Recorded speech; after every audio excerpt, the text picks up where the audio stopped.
Hello guys welcome to my channel. आज हामीले hydraulics सब्जेक्टबाट Pascal's ल चाहिँ हामीले डेरिभेसन सहित एक्सप्लेन गर्छौँ। अनि पास्कल्स ल भनेको नर्मली चाहिँ हामीले तिम्रो प्रेसर ओभरअल प्रेसर चाहिँ रेस्ट कन्डिसनमा सबै साइडबाट चाहिँ यो हाम्रो के हुन्छ त इक्वेल हुन्छ भनेर हामीले सो गर्नुपर्ने हुन्छ। सो हाम्रो एउटा चाहिँ हामीले ट्रायङ्गल लिएको छौँ सो ट्रायङ्गल एबिसी ट्रायङ्गल लिएको छौँ। यसलाई चाहिँ हामीले एज थीटा एंगल इंक्लिनेशन दिएको छौँ भने यसमा चाहिँ हामीले 3 axis x y z axis 3 एक्सिसहरू राखेर यसलाई चाहिँ हामीले अब के गरिन्छ त भन्दा प्रेसर चाहिँ हामीले सो गर्नुपर्ने हुन्छ कि।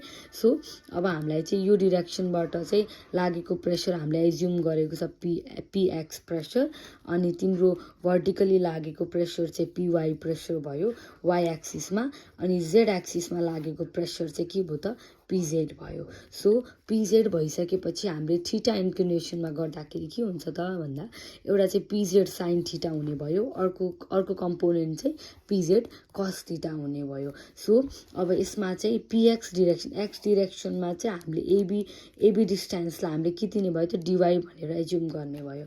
सो यसलाई चाहिँ हामीले यसै गरी एसीको लागि चाहिँ डिएक्स, अनि त्यसपछि हाम्रो यो हरिजन्टललाई चाहिँ हामीले डिएस भनेर चाहिँ डिनोट गरेको छौँ। सो अब हामी सबैलाई थाहा छ pressure is equals to force by area भनेर। सो हामीले force is equals to pressure into area भनेर लेख्न सकियो नि त।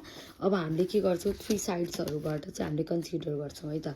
सो कन्सिडर हामीले चाहिँ एउटा फ्लुइडलाई कन्सिडर गरिन्छ।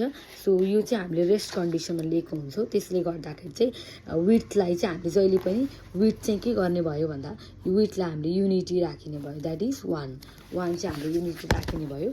अनि नेक्स्ट चाहिँ हामीलाई फोर्स एक्टिङ जस्तो हामीलाई चाहिँ प्रेसर एक्टिङ निकाल्नु पर्यो हरेक साइड्सबाट। सो हामीले एज्युम गरेको ट्रायङ्गल कस्तो थियो त यस्तो थियो, यो थियो ए, यो थियो बी, अनि यो थियो सी। सो यसरी थियो होइन। सो यो एक्स डिरेक्सन थियो, so this is y axis and this is z axis. So अब 3वटा एक्सिस छुट्याइसकेछौँ, अनि 3वटा हामीले चाहिँ के गर्छौँ त 3वटा प्रेसर साइड्सहरू दिन्छौँ। So this is PZ and this is PY. So यसको आधारमा चाहिँ हामीले के गरेको छौँ त भन्दा प्रेसर निकालिन्छ। प्रेसर निकाल्दाखेरि pressure acting on the face AB face भनेको कुन चाहिँ भयो त यो दुईवटा फेस, यो फेसमा लाग्ने प्रेसर कुन थियो त हाम्रो पीएक्स हुने हो नि त। So this will be PX. So अरू चाहिँ pressure acting on the face, अब हामीलाई अरू फेसको पनि लिनु पर्यो, अरू फेस भनेको एसी अनि अर्को चाहिँ बीसी हुने भयो होइन। सो एसीमा चाहिँ पीवाई प्रेसर हुने भयो। सो हाम्रो अब आयो एसी पछि बीसीमा चाहिँ के छ बीसी भनेको दिस वान, यसमा चाहिँ के छ पीजेड, हामीले पीजेड लिएको छ होइन। So this will be PZ. So pressure acting on the एलिमेन्टमा लाग्ने प्रेसर चाहिँ हामीले के छ त force by area. So we can write it as F is equals to pressure into area. So अब चाहिँ हामीले के गर्न सकिन्छ भन्दा फेस ए को फोर्स निकाल्नुपर्छ हामीले। सो फोर्स भनेको force on face AB is equals to pressure in X डिरेक्सनको प्रेसर हुने भयो कि डिरेक्सन इन्टु एरिया हुने हो, किनकि फोर्स भनेको त we know already pressure into area होइन। सो अब फेस एबीको लागि प्रेसर इन डिरेक्सन एक्स डिरेक्सनमा लागेको pressure into area. So pressure X डिरेक्सनमा लागेको कति छ PX already we know. So PX into तिम्रो एरिया भनेको के छ त डिवाई इन्टु विड्थ भयो। विड्थ भनेको हाम्रो 1 छ, डिवाई हामीले के छ त यहाँ चाहिँ हाम्रो एबी फेसमा चाहिँ डिवाई इन्टु 1 हुने भयो। So this will be PX DY चाहिँ हाम्रो के छ त फोर्स फेस एबीको फोर्स चाहिँ हाम्रो कति आउने भयो त यति आउने भयो। सो सिमिलरली के गर्ने भयो त फेस एसी अनि बीसीको लागि फोर्स निकाल्नु भयो, that is PY DX into 1 PZ DS into 1। यो दुईवटा चाहिँ हाम्रो प्रेसर हुने पर्छ। अब हामीलाई अर्को एलिमेन्ट वेट निकाल्नु पर्यो। Weight of the element. Weight भनेको वी नो mg। सो अब एउटा कुरा जान्नुपर्ने चाहिँ डेन्सिटी भनेको मास बाई भोल्युम भयो। सो मास भनेको डेन्सिटी इन्टु भोल्युम। हामीले अब मासको ठाउँमा डेन्सिटी इन्टु भोल्युम लेख्न सक्यो होइन। सो अब यो मासको ठाउँमा चाहिँ हामीले डेन्सिटी इन्टु भोल्युम इन्टु जी हुने भयो। सो वेट भनेको हाम्रो यति हुने भयो होइन। सो हाम्रो अब फेस अघिनको कन्डिसनमा चाहिँ लाँदाखेरि रो इन्टु भोल्युम भनेको के हो त हाफ बी इन्टु एच होइन त। बी भनेको तिम्रो AB into AC into width भनेको हाम्रो 1 छ। So rho into 1/2 into AB भनेको हामीले डिवाई लिएको छौँ अनि डिएक्स इन्टु 1 लेखिराख्नु परेन इन्टु जी। अब यो चाहिँ हाम्रो के भयो त वेट भयो। अब हामीले ट्रायङ्गल हेर्छौँ है त।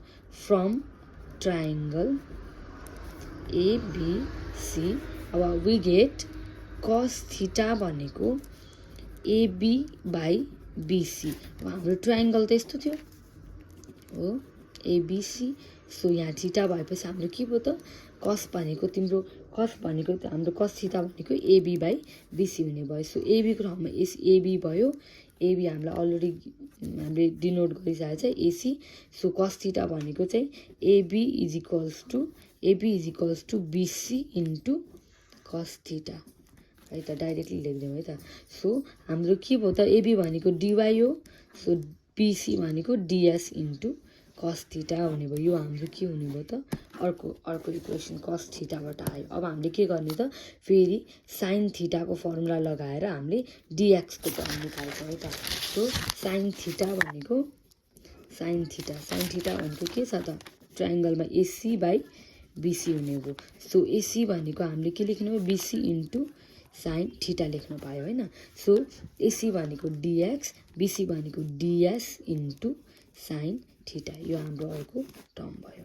सो अब यसलाई के गरिन्छ त भन्दा फोर्सलाई चाहिँ रिसल्भ गरिन्छ फोर्सलाई। सो रिजल्भ एक्स डिरेक्सन र वाइ डिरेक्सन दुईवटा डिरेक्सन लिन्छ हामीले। सो ट्रायङ्गलमा चाहिँ के हुन्छ तिम्रो भर्टिकल फोर्स लागेको हुन्छ। अर्को चाहिँ के हुन्छ त हरिजेन्टल फोर्स लागेको हुन्छ। सो त्यसलाई चाहिँ इक्वेट गरिन्छ। सो अब हामीले चाहिँ गर्दाखेरि एक्स डिरेक्सनमा गरौँ है त। इन एक्स डिरेक्सन एक्स डिरेक्सनको केसमा चाहिँ के हुने भयो PX dy into 1 minus PZ cos theta. अब PZ cos theta ds into 1 is equals to 0 भयो। ल एक्चुअली ग्राफमा पनि यसमा हेरौँ है त ट्रायङ्गलमा। सो त्यो कसरी भयो भन्दाखेरि यो ट्रायङ्गलमा चाहिँ हामीले अलरेडी देख्न सक्छौँ एबी एसी अनि बीसी है त। यसमा चाहिँ हामीले अब के गर्ने भयो भन्दाखेरि सो हामीले चाहिँ के गर्ने भयो भने अब हामीले अलि हरिजेन्टल फोर्स लिइरहेको छौँ। हरिजेन्टल भनेको त एक्स एक्सिसमा हो होइन। सो हरिजेन्टल फोर्स लिँदाखेरि हाम्रो कुन लागेको छ पिएक्स प्रेसर लागेको छ। हामीले अहिले त फोर्स हो। सो फोर्स भनेको प्रेसर इन्टु के छ त प्रेसर इन्टु एरिया हो। प्रेसर इन्टु एरिया भनेको पिएक्स डिवाई इन्टु 1 भयो। सो अब एक्स डिरेक्सनमा अरू के लागेको छ यो लागेको छ पिजेड कस थीटा लागेको छ। पिजेड कस थीटा एरिया भनेको डिएस इन्टु 1 हुने भयो। सो डिएस इन्टु 1 भयो is equals to 0। So similarly अब हामीले यसरी नै एक्स डिरेक्सनमा निकाल्यो। सो अर्को चाहिँ के हुन्छ त वाइ डिरेक्सन भर्टिकल्ली पनि हामीले के गर्न सकिन्छ त रिजल्भ फोर्स गर्न सकिन्छ। रिजल्भ गर्दाखेरि चाहिँ हामीले अर्को टर्म निकाल्न सकिन्छ है त। सो यसलाई चाहिँ हामीले के गर्ने सल्भ गर्ने पिएक्स डिवाई राख्ने भयो। सो पिजेड के हुने भयो त डिएस कस थीटा हुने भयो है। सो माथिबाट अघि निकालेको टर्म कस थीटा र साइन थीटाबाट चाहिँ हामीले के पत्ता लगाउन सक्छौँ भने सो डिएसको ठाउँमा हामीले डिएस इन्टु साइन थीटा राख्न सक्यो अनि डिएस इन्टु कस थीटा भनेको के लेख्न सक्यो त डिवाई पुट गर्न सक्यो नि त। सो डिएस कस थीटाको ठाउँमा हामीले के राख्नु पायो त dy. So PX dy is equals to PZ into dy. So dy काट्यो। सो यहाँबाट चाहिँ PX is equals to PZ चाहिँ हामीले एउटा इक्वेसन पार्यो। सो अब भर्टिकली जाँदाखेरि ल वाइ डिरेक्सनमा। सो वाइ डिरेक्सनमा गर्दाखेरि हामीले फेरि के गर्नु पऱ्यो फोर्सहरूलाई रिजल्भ गर्नु पऱ्यो है त।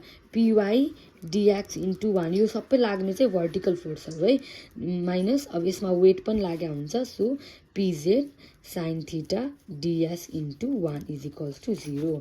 सो हाम्रो वेट भनेको हामीले अलरेडी अघि नै निकालिसकेको छ। यहाँनिर वेट भनेको W is equals to rho into 1/2 dy dx into g यो हाम्रो डब्ल्यू हो।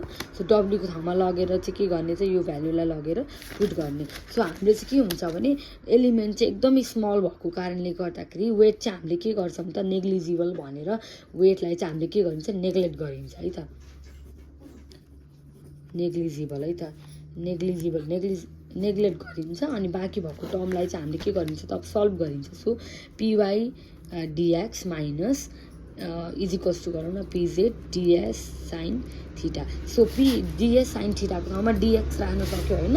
सो के हुन्छ त भन्दा अब PY dx is equals to PZ dx राख्नु पायो होइन। सो एक्स काट्यो।